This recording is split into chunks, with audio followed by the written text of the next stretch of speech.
Hello बच्चों, I am doctor Atula from doctor Atula's house of biology. आज हम टेकअप कर रहे हैं sexual reproduction in flowering plants का बचा हुआ टॉपिक। तो पॉलिनेशन तक हम ऑलरेडी डिस्कस कर चुके हैं। अभी बात करते हैं आउटब्रीडिंग डिवाइसेस की। आउटब्रीडिंग डिवाइसेस का क्या मतलब है, इससे पहले हमें इनब्रीडिंग और आउटब्रीडिंग क्या होती है वो समझना पड़ेगा। Inbreeding is self pollination. Self pollination means कि इसका पॉलन जो है अपने ही प्लांट के स्टिग्मा के ऊपर जाके लैंड करे। और आउटब्रीडिंग मीन्स अगर वो अपना पॉलन के बजाय दूसरे प्लांट के पॉलन से पॉलिनेट होता है वो प्लांट। तो यूजुअली क्या होता है, प्लांट्स जो है दे आर हर्मेफ्रोडाइट। तो हर्मेफ्रोडाइट का मतलब क्या है कि मेल और फीमेल एक ही में प्रेजेंट होते हैं। तो फ्लावर के अंदर वही जो पॉलन ग्रेन है उसी स्टिग्मा के कांटेक्ट में आने की कोशिश करेगा। तो उस चक्कर में क्या होता है कि कंटिन्यूअसली सेल्फ पॉलिनेशन होती रहती है। उस सेल्फ पॉलिनेशन होने की वजह से इनब्रीडिंग डिप्रेशन आ जाता है। मतलब सारे जो नेगेटिव कैरेक्टर्स है वो इकट्ठे हो गए और जो प्लांट है वो अच्छी परफॉर्मेंस मतलब अच्छे कैरेक्टरिस्टिक्स अब नहीं दे पाता। तो इस चीज से प्लांट ने कैसे किया कोप अप, उसने कुछ ऐसे डिवाइसेस बना लिए कि जिसकी हेल्प से वो अब इनब्रीडिंग के बजाय को प्रिवेंट कर सके और आउटब्रीडिंग को प्रमोट कर सके। तो उन सब में से एक एक करके हम अब डिस्कस करते हैं। तो जो पहले डिवाइस की जिसकी हम बात करते हैं दैट इज कि जो फ्लावर सेट है that is not synchronized. Not synchronized का मतलब क्या है, एंड्रोशियम और गायनीशियम एक ही टाइम पे डेवलप ना करें। अगर तो एंड्रोशियम पहले डेवलप कर जाए वी कॉल इट प्रोटेंड्री। अगर गायनीशियम पहले डेवलप कर जाए मतलब मैच्योर कर जाए। कैसे पता कैसे चलता है एंड्रोशियम पहले डेवलप किया, अगर एंथर डेhiscence पहले हो जाए एज कंपेयर टू जो स्टिग्मेटिक रिसेप्टिविटी है तो उसको बोला जाता है। तो उससे हो गया, अगर प्रोटेंड्री है तो एंड्रोशियम पहले डेवलप किया मीन्स पॉलन्स पहले डिहाइज कर गए।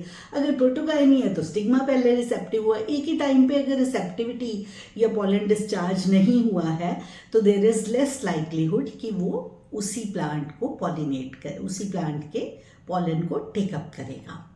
ये तो हो गया फर्स्ट पॉइंट। इसी चीज में सेकेंड डिवाइस की अगर हम बात करते हैं तो प्लांट जो फॉलो करता है दैट इज हेट्रोस्टाइली। हेट्रोस्टाइली का मतलब क्या है, एंथर की और स्टाइल की लेंथ में डिफरेंस आ जाए। उससे क्या होगा कि सपोज करो किसी का स्टाइल जो है वो हाइट पर है और एंथर छोटा है तो लाइकलीहुड है कि उसके लेवल पे आने वाला जो पॉलन ग्रेन है उस स्टिग्मा के लेवल पे आने वाला वो उससे पॉलिनेट हो जाएगा। इसके अलावा एक और फीचर है जो प्लांट्स फॉलो करते हैं that is self incompatibility. Self incompatibility का क्या मतलब है कि जेनेटिक कॉन्स्टिट्यूशन ही ऐसा हो कि अंदर से जीनोटाइप जो है अगर उनकी मैच कर जाती है पॉलन की और पिस्टल की तो वो आपस में पॉलिनेट नहीं करते। मतलब अगर किसी में genotype is S1 and S3 तो उस स्टिग्मा को ना तो S1 वाला ना ही S3 जेनेटिक मेकअप वाला पॉलिनेट कर सकता है। तो ऐसा करने से क्या हुआ, अब अगेन क्योंकि सेम तरह का जीनोटाइप था तो उसने पॉलिनेट नहीं करने दिया तो अपने आप ही सेल्फ पॉलिनेशन प्रिवेंट हो गई।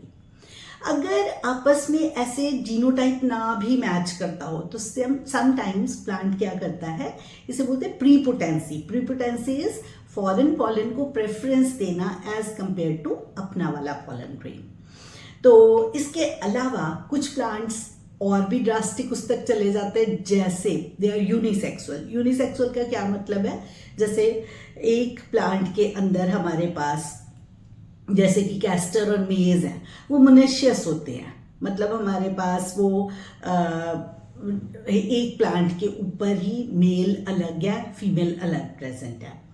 इसी तरह से पपाया के अंदर यहाँ तो मतलब अगर मेल और फीमेल फ्लावर्स अलग होंगे तो क्या होगा, गाइटोनोगैमी तो अभी भी हो सकती है क्योंकि गाइटोनोगैमी क्या थी, जहां पर एक ही प्लांट के दो फ्लावर्स में पॉलिनेशन होती थी, है ना। तो मतलब ये जेनेटिकली अभी भी सेल्फ पॉलिनेशन पॉसिबल है। पर अगर यही चीज क्या हो, डायोशियस कंडीशन हो जाए, डायोशियस मतलब पपाया में जैसे मेल एंड फीमेल अलग अलग होते हैं, मेल प्लांट पपाया मेल अलग और फीमेल पपाया अलग, तो जेनेटिक मेकअप अलग अलग हो गया, तो ये तो बिल्कुल ही सेल्फ पॉलिनेशन को प्रिवेंट कर देंगे। तो ये हमारे पास सारे के सारे आउटब्रीडिंग डिवाइसेस है। क्या फ़ायदा इन सारी चीज़ों का? क्रॉप ब्रीडिंग प्रोग्राम्स में, मतलब जब हमने कोई सुपीरियर वैरायटी बनानी होती तो उस सारे में इट इज़ वेरी हेल्पफुल जो आउटब्रीडिंग डिवाइसेस हैं।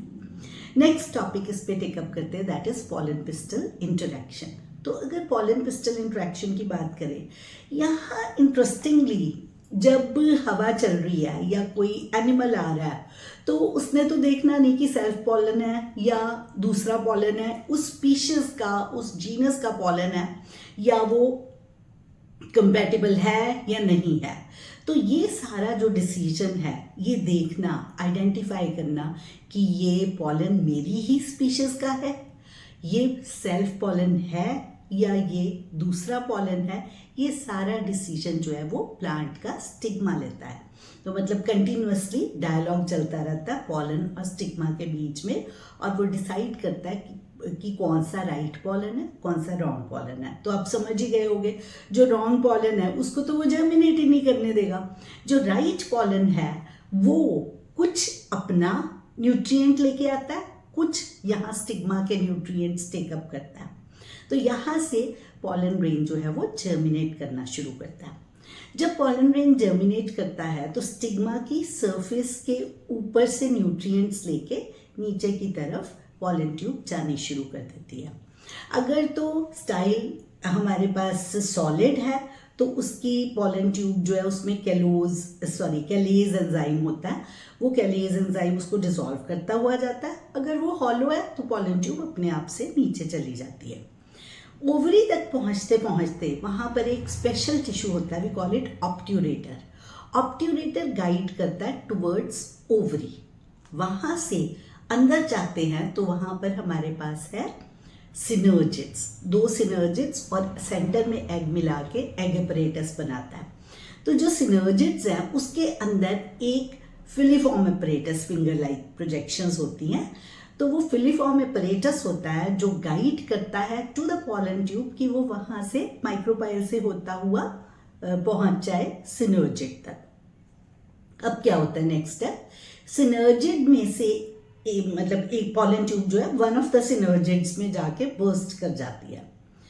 अब जो पॉलन ट्यूब आ रही थी वो क्या ला रही थी, अपने में मेल गैमीट्स ला रही थी। दोनों मेल गैमीट्स अब सिनर्जिड के कंटेंट्स के साथ डिसॉल्व होके बाहर आ जाते हैं। उनमें से एक मेल गैमीट जो है वो, यहाँ तक हमारे पास ये वाला पार्ट जो है पॉलन पिस्टल इंटरैक्शन से लेके वहाँ तक पहुँचने तक वाला पार्ट है। Actually this is a continuous process, लेकिन हमारी बुक में डबल फर्टिलाइजेशन को अलग से एक्सप्लेन किया हुआ है, इसलिए हम यहाँ तक ही करेंगे कि वो फिलीफॉर्म अपरेटस तक पहुँच गया। This part we take up in pollen pistil interaction. तो अब क्या हुआ, अब जब डबल फर्टिलाइजेशन की बात करें तो डबल फर्टिलाइजेशन एक रशियन साइंटिस्ट था नवास्टीन, उसने ये फाइंड आउट की थी double fertilization. Why it is called double fertilization, क्योंकि अभी जो पॉलन ट्यूब थी ना वो 2 मेल गैमीट्स को लेके आई थी।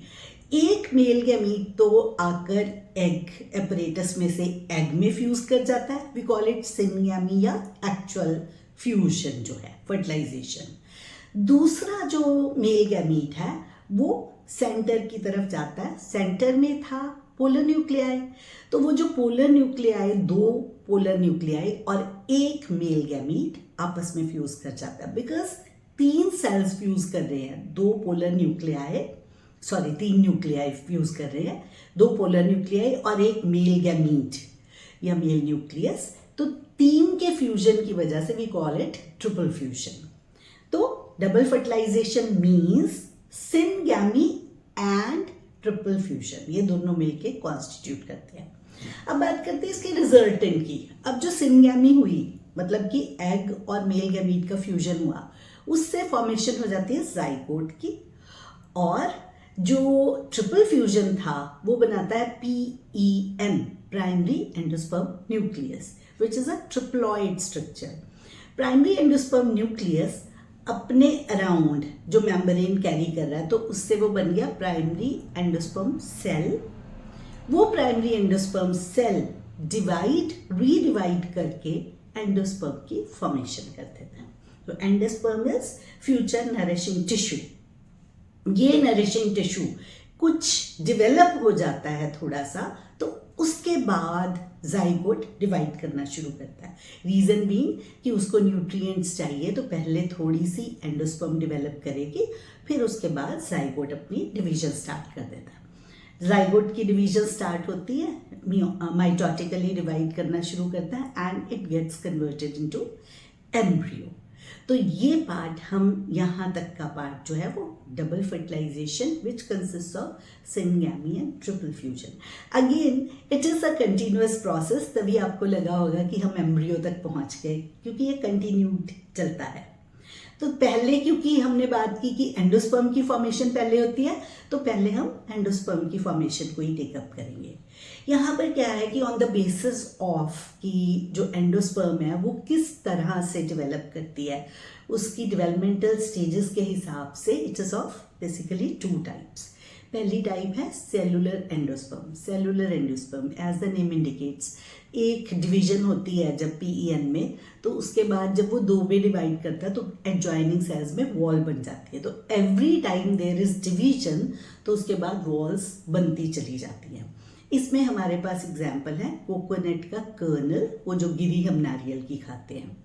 दूसरी तरफ अगर हम देखें तो दूसरा जो टाइप है that is liquid endosperm of coconut. वो कैसे फॉर्म होती है, उसके अंदर क्या है, फ्री न्यूक्लियर डिविजन्स होती है। फ्री न्यूक्लियर डिविजन्स मीन्स कि it is not followed by, जो न्यूक्लियर डिवीजन है that is not followed by cytokinesis. तो ऐसे करके वो हमारे पास फॉर्मेशन हो जाती है एंडोस्पर्म की। तो ये आपको एमसीक्यू में ये क्वेश्चन फ्रेम होता है, लिक्विड एंड सॉलिड एंडोस्पर्म जो है वो नारियल पानी और नारियल की गिरी किस चीज़ को इंडिकेट करती है। तो ये हमारे पास एंडोस्पर्म का अकाउंट हो गया।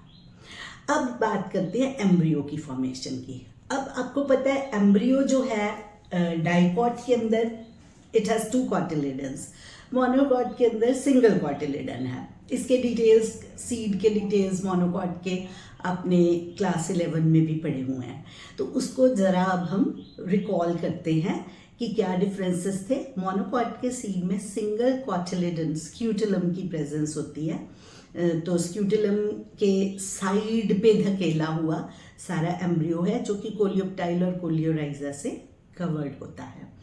और इसी तरह से जो डाइकॉट का एम्ब्रियो है उसमें एक मेन एम्ब्रियो एक्सिस होती है, वी कॉल इट टिग्लियम या एम्ब्रियो एक्सिस। उसकी दोनों साइड पे कॉटिलेडन्स की प्रेजेंस है, ऊपर वाला हिस्सा एपिकोटाइल और उसके ऊपर प्लिम्यूल जो है वो शूट बनाता है, और इसी तरह नीचे वाला हिस्सा एम्ब्रियो एक्सिस के जस्ट नीचे इस हाइपोकोटाइल, और हाइपोकोटाइल के नीचे हमारे पास रूट आ जाती है।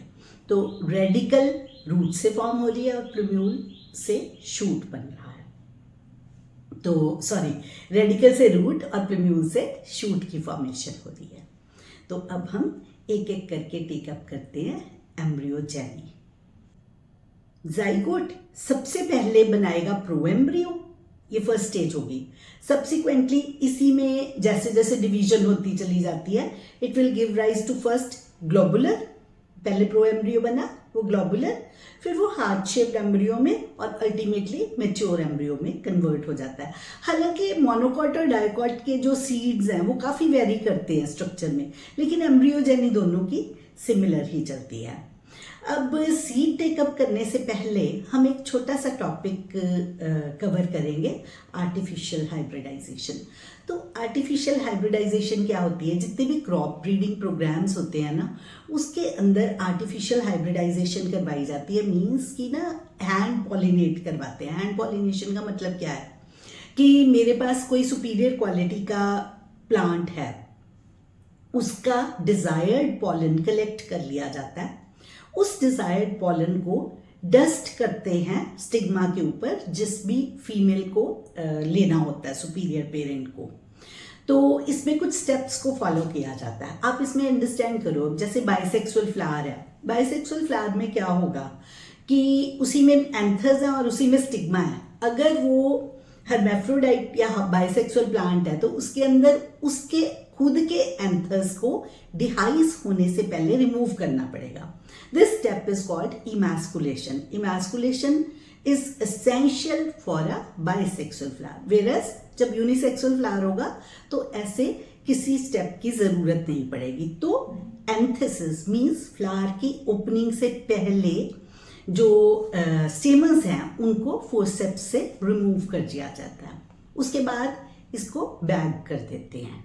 Bagging is done by either butter paper या मसलिन क्लॉथ। तो उससे क्या होगा, अब जो जितना भी फॉरेन पॉलन है जो हम नहीं चाहते उसको कंटामिनेट करें वो नहीं आएगा। अब उसके बाद क्या किया, अब डिजायर्ड पॉलन लाए, उसको ओपन अप किया, बैग रिमूव किया, डिजायर्ड पॉलन उसके ऊपर डस्ट किया और उसको प्लांट को रीबैग कर दिया गया। अगर वो यूनिसेक्सुअल फ्लावर है तो इमैस्कुलेशन का स्टेप नहीं किया जाएगा। उसके बाद फ्रूट सेट हो जाएगा और वो जो है प्लांट ब्रीडिंग के लिए ये फिनोमेना जो है it is very important, artificial hybridization. तो अब हम बात करते हैं सीड की। सीड क्या है हमारे पास, एक्चुअली सेक्सुअल रिप्रोडक्शन का अल्टीमेट एंड प्रोडक्ट जो है वो सीड है। सीड फ्रूट के अंदर बना हुआ है और इसके बाहर सीड कोट है, टेस्टा बाहर वाला, टैगमन अंदर वाला, उसके अंदर कॉटिलिडन्स एंड एम्ब्रियो एक्सेस की प्रेजेंस है। कई बार जब सीड डेवलप होता है तो सारी की सारी एंडोस्पर्म उस प्रोसेस में यूज अप हो जाती है। तो ऐसे सीड्स के अंदर एंडोस्पर्म नहीं बचेगी, we call them non albuminous seeds. पर समटाइम्स बची हुई एंडोस्पर्म सीड के अंदर रह जाती है, तो ऐसे केसेस में हम उनको एल्ब्यूमिनस या एंडोस्पर्मिक सीड्स बोलते हैं। नॉन एल्ब्यूमिनस में हमारे पास पी, बीन, ग्राम, ग्राउंडनट आ जाते हैं और जो एल्ब्यूमिनस की सीड्स हैं उसके अंदर हमारे पास वीट, मेज, बार्ले, कैस्टर, सनफ्लावर, ये सारे सीड्स आ जाते हैं। कई बार क्या होता है, जो न्यूसिलस है वो परसिस्ट कर जाता है। जब न्यूसिलस परसिस्ट कर जाता है ना तो we call them perispermic seed. इसमें हमारे पास ब्लैक पेपर और बीट एग्जाम्पल्स हैं। तो अगर हम देखें कि क्या हुआ इंटेगुमेंट्स आफ्टर फर्टिलाइजेशन, ऐसे आता है question, what is the fate of following structures. तो हमारे पास फर्टिलाइजेशन के बाद सबसे पहले इंटेगुमेंट्स जो हैं वो हार्डन करेंगे, outer into testa and inner into tegmen convert हो जाएगी। Wall of ovary gets converted into pericarp, मतलब फ्रूट की वॉल में। Ovary itself gets converted into fruit. Micropyle जो है वो एक पोर में कन्वर्ट हो जाएगा सीड कोट के। अब ये माइक्रोपाइल जो है वहां पर वो पॉलन एंट्री के लिए रिस्पॉन्सिबल था, यहाँ पर माइक्रोपाइल के अंदर से ऑक्सीजन एंड वाटर की एंट्री होगी जब सीड ने जर्मिनेट करना होगा। तो ऐसे देखा गया कि जो सीड्स हैं वो ना डॉर्मेंसी शो करते हैं। मतलब कैसे होता है कि डॉर्मेंसी इज द स्टेट कि सारा कुछ, पूरी डेवलपमेंट भी हो जाए, सब कुछ हो जाए, अभी भी सीड जो है वो जर्मिनेट ना करे। इसका रीज़न क्या है कि उसको कंडीशंस बाहर की कंड्यूसिव नहीं लग रही। तो इस पे हमारे पास दो एग्जाम्पल्स हैं। एक तो है कि उसमें ल्यूपिन का एग्जाम्पल दिया हुआ है कि बहुत पुराने आर्कटिक टुंड्रा में ये ल्यूपिनस आर्कटिकस 10,000 ईयर्स की डोमेंसी थी और इसी तरह से किंग हैरल्ड में हमारे पास 2000 ईयर ओल्ड डेट जो है, डेट पाम के सीड्स जो है वो डेड सी के पास पाए गए हैं। तो अब हम बात करते हैं फ्रूट में true fruit and false fruit. True fruit वो फ्रूट्स जिनमें सिर्फ ओवरी पार्टिसिपेट करती है in the formation of fruit, we call them true fruits. False fruits में कोई और पार्टिसिपेट करे पार्ट, जैसे कि थैलेमस, फ्लैशी थैलेमस हो जाता है इन केस ऑफ एप्पल। तो स्ट्रॉबेरी, एप्पल, ये एग्जाम्पल्स हैं हमारे पास फॉल्स फ्रूट्स के, कैश्यू भी साथ में। तो ट्रू फ्रूट्स तो ऑलमोस्ट बाकी के सारे फ्रूट्स हैं। इसके अलावा कुछ फ्रूट्स ऐसे होते हैं जो बिना फर्टिलाइजेशन के बनते हैं, इनको बोलते हैं पार्थिनोकार्पिक फ्रूट्स। तो विदाउट फर्टिलाइजेशन जो फ्रूट्स की डेवलपमेंट होती है, जैसे कि बनानास आर पार्थिनोकार्पिक फ्रूट्स, ऐसी टाइप ऑफ रिप्रोडक्शन को हम पार्थिनोजेनेसिस बोलते हैं। तो अब ना इसी से रिलेट करता हुआ, पार्थिनोजेनेसिस से ही रिलेट करता हुआ, हम एक और चीज़ करते हैं कि ना समटाइम्स क्या होता है कि जो सीड्स हैं वो मिमिक करते हैं सेक्सुअल रिप्रोडक्शन को, पर बिना सीड के वो डेवलप कर जाते हैं, तो फर्टिलाइजेशन नहीं हुई, तो ऐसे केस में उसको बोला जाता है एपोमिक्सिस। तो apomixis, apo means without mixing, बिना फर्टिलाइजेशन के सीड की डेवलपमेंट। तो कैसे पार्थिनोजेनेसिस से डिफरेंट है? Parthenogenesis is a type of sexual reproduction, whereas apomixis is asexual reproduction which mimics sexual reproduction। तो इसमें क्या होगा, जैसे कोई डिप्लॉयड एग है वो ही आगे फॉर्मेशन कर दे, तो फ्रूट बना दे, तो या सीड बना दे, तो उसमें क्या कहेंगे, इसे हम डिप्लोस्पोरी। इसी तरह से एडवेंटिव एम्ब्रियोनी, एडवेंटिव मतलब एडवेंटिशियस से ये वर्ड टेकअप किया गया कि जो जैसे डेस्टिन था उसके अलावा किसी और जगह से, जैसे कि कोई न्यूसिलस का सेल है, वो भी डिप्लॉयड सेल्स होते हैं, तो वो सेल जो है वो अगर फॉर्मेशन कर दे इस तरह से, तो उसे हम एम्ब्रियो, पॉली एम्ब्रियोनी मतलब मल्टीपल एम्ब्रियो की फॉर्मेशन कहते हैं। तो मल्टीपल एम्ब्रियो के एग्जाम्पल्स हैं हमारे पास सिट्रस, पाइनस एंड मैंगो। तो ये मल्टीपल एम्ब्रियोज या तो न्यूसिलस से हैं तो न्यूसिलर poly embryony, adventive poly embryony अगर किसी और स्ट्रक्चर से बन रहे हैं, अगर डिप्लॉयड एग से बन रहे हैं तो वी कॉल इट डिप्लोस्पोरी। तो जो एपोमिक्सिस है इसका क्या फायदा है? अगर एपोमिक्सिस होगा तो जो क्रॉस पॉलिनेशन होती है उसकी वजह से फॉरेन पॉलन आ जाता है और कैरेक्टर्स जो हैं वो मर्ज हो जाते हैं, वो मर्जिंग नहीं होगी, तो segregation of characters as such रहेगी। और ऐसे अगर इस चीज़ को हाइब्रिड्स की फॉर्मेशन करी जाए और उनको एपोमिक्टिकली ग्रो किया जाए, तो हर साल फार्मर्स को नए सीड्स नहीं परचेज करने पड़ेंगे। It will be very cost effective, उनकी पॉकेट पे प्रेशर नहीं आएगा सीड्स परचेज करने का, क्योंकि हाइब्रिड्स में प्रॉब्लम ही सिर्फ ये होती है कि इनके सीड्स बहुत एक्सपेंसिव होते हैं, तो ये वाला पार्ट जो है वो उसमें कट जाएगा। तो this is field of research जिसमें ये कोशिश की जा रही है कि फार्मर्स को रिसर्च वर्क करके ऐसे एपोमिक्टिक सीड्स अवेलेबल कराए जा सकें। विद दिस हमारा ये चैप्टर कंप्लीट होता है, लेकिन ये कंप्लीट होने के बाद आपको सारे पार्ट्स के फ्लॉइडी लेवल्स अच्छे से आने चाहिए, सारे सिनोनिम्स पता होने चाहिए कि जैसे मेगास्पोरेंजियम ओव्यूल कहलाता है इस टाइप के, या फीमेल गैमेटोफाइट को एम्ब्रियोसैक बोला जाता है। इसके साथ ही साथ बिल्कुल हमें क्लियर कट आइडियाज़ होने चाहिए कि अगर माइक्रोस्पोरोजेनेसिस या मेगास्पोरोजेनेसिस पूछा जा रहा है तो हमें किन चीज़ों को डिस्क्राइब करना है। तो चैप्टर लंबा है, सब टॉपिक्स में आप डिवाइड करेंगे तो definitions, differences, comparisons, steps of various जो प्रोसेसेस हैं वो करते करते आपका क्लियर कट इसको आप पार्ट्स में सब डिवाइड कर सकते हो। और इसमें कुछ थोड़ा सा न्यूमेरिकल वर्क भी आता है, जैसे कि आपको प्लॉइडी लेवल्स दिए हुए हैं दो स्ट्रक्चर्स के, कि मेल अगर डिप्लॉयड है, फीमेल अगर टेट्राप्लॉयड है, तो उसमें एंडोस्पर्म का प्लॉइडी लेवल क्या होगा। तो उसमें कंसेप्ट क्या लगेगा कि पोलर न्यूक्लियाई जो हैं वो फीमेल से आ रहे हैं, तो फीमेल वाला पार्ट प्लॉइडी लेवल अगर आप टोटल ले लो, क्योंकि वो दो हैप्लॉइड स्ट्रक्चर्स थे ना, तो वो डिप्लॉयड फीमेल के जैसा ही हो गया, उसमें मेल की प्लॉइडी को एडअप कर देंगे तो वो हमारे पास एंडोस्पर्म का प्लॉइडी लेवल आ जाएगा। Wish you all the best. इसको थॉरली करके न्यूमेरिकल वर्क एंड इसके MCQ सॉल्व करने की कोशिश करिए। ये बेसिक कंसेप्ट्स वाला पार्ट है, काफ़ी पार्ट इसमें से नीट में क्वेश्चंस फ्रेम होते हैं।